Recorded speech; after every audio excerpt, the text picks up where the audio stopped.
أعوذ بالله من الشيطان الرجيم. بسم الله الرحمن الرحيم. وإذ قال موسى لفتاه او یاد کها غوخ چی اویل حضرت موسی علیہ السلام حغی زوان خپل حغی خادم خپلتا لا ابرح حتى ابلغ مجمع البحرين لا ابرح مسلسل بروان یمزو ہمیشہ بروان یمزو حتى ابلغ آن تردی چی ورسمزو مجمع البحرین اغی زید جمع کیدلو دو دریابونو تا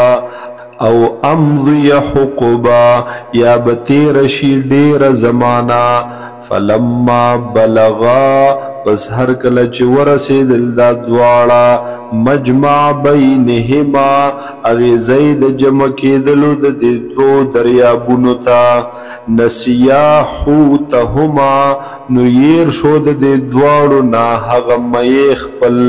فاتخذ سبيله في البحر پس ونیولا دغی مئی لار خپلا فی البحر پا دریاب کی سربا پشاند یو سرنگ فلما جاوزا پس ہر کلچ تیر شل دا دوار دا غزینا قال لفتاہو نو اویل موسیٰ علیہ السلام دے خادم خپلتا آتنا غداءنا راوڑ منتا حغا ناشت زمنگا لقد لقینا من سفرنا هذا نصبا یقینا را رسیدل دے منتا دے سفر زمنگ دینا نصبا دیر استڑی دیر تکلیف قال اویل دے خادم ارائیتا آیا یاد دیتا تا یا آیا لیدلیوتا اذ اوینا الى الصخرت ہر کلچ من آرام کولو من ڈڑ وخلیوا الى الصخرت حقیقتتا فإني نسيت الحوتا نو پس بیشکا ماہر کڑو مئی لرا وما انسانیه الا الشیطان او ندے ہر کڑے زمانہ دے مئی لرا الا الشیطان مگر شیطان ان اذکرہو چیزی بیان کم تاتا چیزی یاد کم تاتا واتخذ سبيله في البحر اونی ولد مئی لا رزان لا في البحر پا دریاب کے عجبا ناشنا عجبا قال اویل حضرت موسیٰ علیہ السلام ذالک ہم دق زیدے ما حغا کننا نبغی چی منگ تلاش کولو منگ لٹولو فرتد علی آثارهما پس واپس شل دا دوارا علی آثارهما باغی نخود قدمون اخپلو قصوصوا تلاش کون کیو دا غزی لرا کتن کیو دا غزی لرا فوجدا عبدا من عبادنا پس امندلو دے دوارو یو بندہ من عبادنا د بندگانو زمنگنا آتیناه رحمتا من عندنا ورکڑے ومندتا رحمت دخپل طرفنا وعلمناه من لدنا علما او من خودلی ودتا دخپل جانبنا علما علم لرا قال له موسى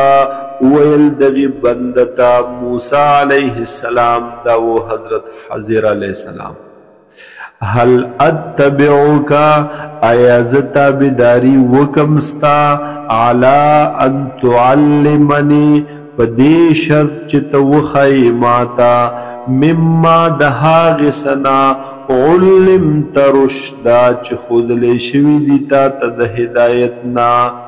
قال ویل دی خضر علیہ السلام انک لن تستطیع معی صبرا بیشکت طاقت نلری زما سرا د پاتې کېدلو د صبر کولو وکیف تصبر علی ما او سرنګ بت صبر وکي په هغه څه لم تحد به خبرا چې احاطه نه د کړي تا په هغه باندې خبرا په اعتبار د علم سرا په اعتبار د خبر سرا قال اویل موسی علیہ السلام ستجدنی ان شاء الله صابرا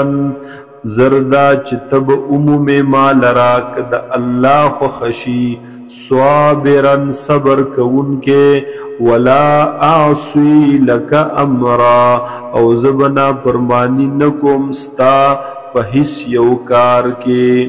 قال اویل دی حضر علیہ السلام فَإِنِ اتَّبَعْتَنِي پس کجردت تابداری کوي زما